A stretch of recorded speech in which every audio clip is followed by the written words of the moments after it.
This is a quick video of how to clean up the pool cover. During the winter time, you cover it and all these tree debris come over, and the cover is too big to just, remove it. And it's going to be messy if you try to remove it like this. So the best way to do it is make sure the top of the cover is cleaned off. So what I did was I used this brush that I use for the pool. I use the same brush to kind of clean the cover as well.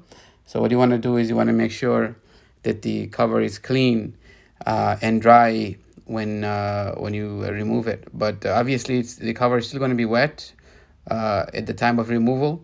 So you want to make sure you clean it completely. And this is just an idea. There's many ways to clean it. I find this idea very useful.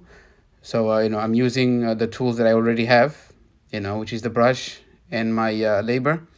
So what I did was I just decided to start from the middle toward the ends, and I went all four sides, and this is what it looks like. I mean, you could also use once you get this cleaned off with the brush, then you could use your garden hose to kind of rinse it all off, and that's what it looks like.